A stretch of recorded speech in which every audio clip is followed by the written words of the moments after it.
en s'appuyant évidemment sur la data. Merci d'accueillir sur scène deux de ces acteurs principaux. Sophie Fréchin, directrice data analytique et algorithme chez Renault Group. On peut l'applaudir. Merci Sophie. Et Sylvain Bélier d'Epsilon France. Alors Sophie, Sylvain, vous allez nous expliquer comment vous avez concilié les trois piliers de cette transformation ambitieuse, à savoir la vision stratégique, l'exécution opérationnelle et le onboarding. Je vous laisse la parole.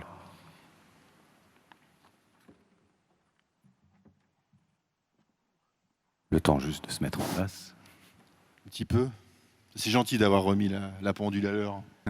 Merci beaucoup. Écoutez, bonjour à toutes et à tous. Un grand merci de votre présence aujourd'hui. Je ne sais pas combien il y a de personnes à distance, mais on souhaite aussi vous remercier de votre présence. J'en profite pour remercier Sophie de sa présence et de nous accompagner dans cette plénière, aujourd'hui à peu près, qui va durer une vingtaine de minutes. On souhaitait se présenter déjà en amont, donc je ne vais pas être très galant, très poli. Je vais démarrer parce que j'ai le micro. Donc Sylvain Bélier, je suis ravi d'être là à nouveau et je suis exécutif vice-président d'Epsilon France. Epsilon France étant l'entité data marketing du groupe Publicis. Bonjour à tous, donc moi c'est Sophie Fréchin, donc j'ai 20 ans maintenant d'expérience dans la data. J'ai navigué dans des secteurs tels que la téléphonie mobile, le retail, dans des directions stratégiques, marketing, opérationnel. Et donc depuis 2016, j'ai intégré le groupe Renault et je suis donc directrice data, analytique et algorithme au sein du Sales and Marketing. Ok, donc nous on a préparé quelques slides parce que entre Sophie qui en fait beaucoup toute la journée et nous qui en faisons aussi, on voulait partager avec vous deux grands sujets. Donc bien sûr le retour d'expérience du groupe et de Renault et de nos interventions sur les programmes de transfo, mais on voulait juste introduire en quelques minutes, 5-6 minutes, un peu la perception qu'on a. C'était un peu la trajectoire et l'ambition ou l'objectif qu'on voulait avec Sophie.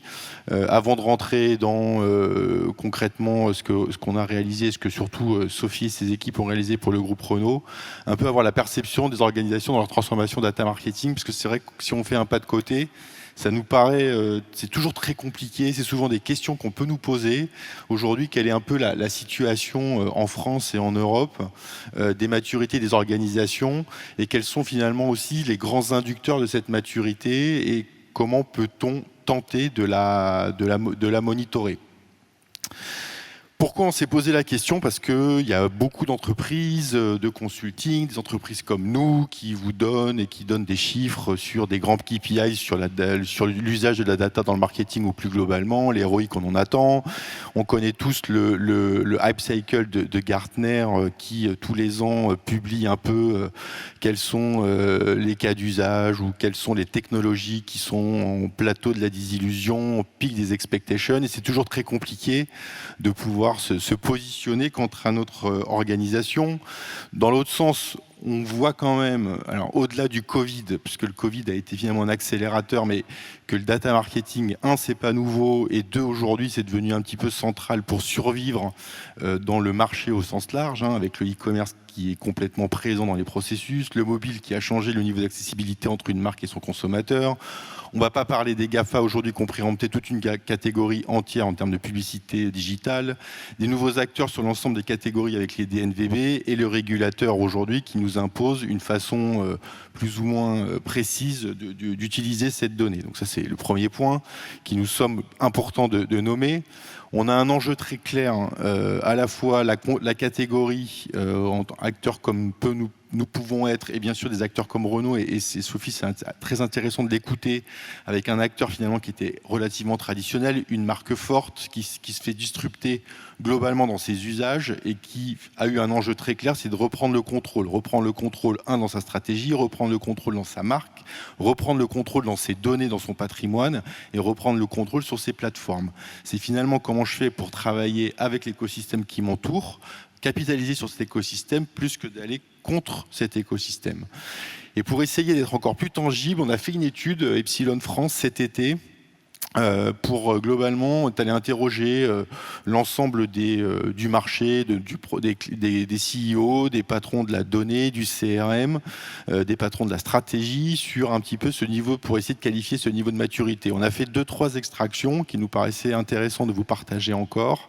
Donc l'étude sera disponible si vous nous la demandez au sein d'Epsilon France. Donc 70 répondants. Alors oui, en termes de représentativité, on pourrait toujours être challengé, mais retenons les grands learnings. Le premier grand learning, c'est ça, on est tous rassurés, et aujourd'hui, c'est pour ça qu'il y a un si beau salon, c'est malgré tout quand même que, en tout cas, l'importance de la donnée est globalement important, est un vrai, aujourd'hui en tout cas, levier de croissance. Deux, on est en train d'en parler, et Sophie va deep diver dans ce sujet-là. On est aujourd'hui quand même plutôt dans des proof of value ou dans des initiatives qui sont en cours de déploiement, plus qu'une stratégie qui est aujourd'hui plébiscitée ou déclarée comme totalement opérationnelle. Comment ça se met en regard, c'est que en effet les grands use cases de la data sur la partie sales et marketing étaient autour de 1, en tout cas meilleure connaissance client, 2, maximiser les moyens moteurs et analyse de la performance. Et aujourd'hui, on n'a pas forcément totalement basculé dans une data, un usage de la donnée qui va orienter l'ensemble des prises de décision. Et pourquoi? C'est que quand on prend un peu de recul, on a essayé aussi d'interroger sur la partie des métiers qui étaient plus ou moins internalisés, représentés. Et ce qu'on se rend compte, c'est que tout ce qui est un petit peu les data visibles, de dire voilà, la data vis, comme on a eu en tout cas la présentation juste avant, l'architecture pour la notion des plateformes, la notion de manipuler la donnée autour des data scientists, sont plutôt des compétences qui sont globalement disponibles dans l'entreprise, qu'elle soit en interne ou s'appuyant sur des partenaires. Mais on se rend compte de plus en plus que la notion de data, mais un peu les fondamentaux de la data, c'est-à-dire qualité de données, maîtrise de la donnée, dictionnaire de données, ils ne sont pas forcément aujourd'hui des métiers qui sont complètement industrialisés, en tout cas présents dans les entreprises, et ce qui nous amène en fait à avoir un bon, orienter un peu les points faibles qui sont vraiment les fondamentaux autour de la donnée, qu'on a pu connaître dans les années 2000 avec les data warehouses. C'est qu'aujourd'hui, pourquoi on a du mal potentiellement à basculer sur une scalabilité, une industrialisation? C'est globalement sur aujourd'hui, la gouvernance des données n'est pas forcément plébiscitée comme plutôt d'accord d'entreprise. Et en fait, les données, un problème d'accessibilité et de déploiement de cette donnée dans toutes les boîtes. Donc en synthèse, on a des marques qui sont clairement engagées, identifié comme un vrai levier business, mais finalement, la mise en œuvre, on voit quelques difficultés sur un alignement entre organisation, moyens et technologie qui doivent maintenant, en tout cas, avancent dans le même sens, mais trouver un peu le meilleur rythme. Du coup, ça nous permet de faire une bonne transition, et puis je tiens à peu près le timing, donc on a un petit peu répété sur Sophie et ses retours d'expérience. Donc je pense que les learnings, Sophie, qu'on a pu avoir dans cette étude et sur lesquels on a discuté, tu les partages pour certains. Ça fait en effet plus de 8 ans, en tout cas 5 ans que tu as intégré le groupe, une grosse expérience. La data chez Renault, c'est pas nouveau, mais depuis maintenant 18 mois, quels sont un peu les inducteurs en termes d'accélération et quels sont les changements que tu vois dans l'appréhension de la data pour un groupe comme Renault aujourd'hui? Alors chez Renault, c'est vrai que quand je suis arrivée en 2016, je ressentais vraiment la nécessité de prouver la valeur d'un projet data et prouver par A plus B. Donc c'était assez compliqué de lancer un projet data. Et c'est vrai que ces 2 dernières années, il y a cette prise de conscience, il y a la légitimité des projets data. Ça n'empêche qu'on est toujours drivé par la valeur et on mesure la valeur de façon très régulière, et ça c'est tout à fait normal. Mais il y a effectivement une accélération qui a été opérée durant les 2 dernières années, grâce notamment à un sponsorship au niveau managérial. On sent bien que l'entreprise doit être data-driven. C'est plus un mot juste à la mode, mais derrière, il y a un vrai risque de dépositionnement. Donc c'est vrai qu'on n'a plus à se battre pour lancer un projet data. Et justement, en tout cas, pour rendre tangible un peu cette notion de dire voilà, on doit devenir data-driven par rapport à un dépositionnement de la catégorie et du marché, du leadership qu'on peut avoir, On a un petit peu ensemble travaillé sur 4 grands piliers.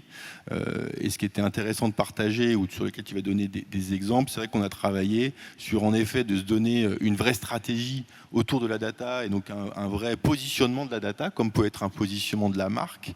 Travailler également sur des compétences, outils architecture, l'ensemble des process et des racines de gouvernance. Si tu dois donner un peu des exemples et des grandes réalisations, donc on rentrera un petit peu après dans le détail, mais sur notamment tout ce qui est compétences, outils architecture, quel serait-il pour notre assemblée ? Alors, je voudrais peut-être d'abord replacer le contexte. En fait, c'est vrai qu'il y a différentes initiatives qui ont été lancées, des initiatives data au sein de Renault. Et on ne m'a pas attendu chez Renault pour lancer les initiatives, notamment dans les pays matures tels que UK et la France. Donc, il y avait quand même ces initiatives-là qui ont été lancées. Mais en centrale, effectivement, fin 2018, on a lancé un programme data parce que l'objectif, c'était d'aller au-delà de l'utilisation de la data dans les pays matures. On voulait en faire bénéficier un maximum de pays. Donc on a lancé un programme data, on a commencé à centraliser dans une équipe des compétences de data scientist, data ingénieur, data analyst. On a créé une infrastructure tech sous GCP, donc on a capitalisé sous Google Platform l'ensemble de notre technologie. Mais assez rapidement, effectivement, ça nous a permis vraiment de sortir déjà des cas d'usage. Je vais en parler juste après. Donc, on a des scores et des segmentations qui permettent d'optimiser les communications directes que l'on fait auprès des clients. Mais c'est vrai qu'assez rapidement, on s'est dit qu'il fallait poser également la stratégie, qu'il fallait prendre de la hauteur. C'est pas facile parce qu'il faut qu'on déploie tout ce qu'on a mis en production, les scores, les segmentations. Il faut faire en sorte que les pays les utilisent. Donc, c'est un travail au quotidien pour accompagner les pays dans l'appropriation, dans l'utilisation, pour être sûr que ce soit utilisé dans les campagnes. Mais on a pris quand même le temps, enfin comment je dis prendre le temps, on a travaillé en parallèle pour poser la stratégie. Donc on a identifié quelle était notre ambition. Donc l'objectif, c'était vraiment d'aller au-delà de l'activation, de servir l'ensemble des use cases du sales and marketing. Et pour ça, effectivement, on a ces 3 grands piliers que tu as cités, donc l'infrastructure tech, les compétences et la data, c'est toujours les mêmes piliers, on n'invente rien. Donc sur la partie infrastructure, pour citer des exemples, donc nous on avait commencé sous GCP, ça fonctionnait très bien, donc on a capitalisé sur notre infrastructure tech, on est resté sur GCP. Pour ce qui est des données, c'est vrai que assez rapidement, alors chez Renault, les données, elles existent, oui, mais elles sont assez éparpillées. Donc en fait, on a lancé un gros projet de Data Hub, de création de Data Hub pour le Sales and Marketing, dont l'objectif, c'était justement cette centralisation et unification de l'ensemble des données dont on avait besoin pour servir l'ambition qu'on s'était fixée. Parce que pour l'activation, on avait déjà centralisé une partie des données, mais c'était nécessaire, mais pas suffisant pour servir l'ensemble des use cases qu'on avait identifiés. Et enfin, donc les compétences, donc le groupe BPCE en a parlé également. Quand on mène des projets de transformation comme ça, qui sont des projets de fonds data, on a besoin d'un pool de compétences. C'est sûr, des data scientists, data analysts, mais on a aussi besoin de data ingénieurs, d'architectes, de personnes qui savent conduire le changement, donc qui savent parler aux techniques et au business. Et c'est vrai que notre partenariat avec Epsilon est vraiment intéressant parce que ça nous offre ce panel de compétences variées dont on a besoin et ça nous permet aussi d'ajuster en fonction des livrables, en fonction de l'actualité, d'ajuster en fait les compétences dont on a besoin.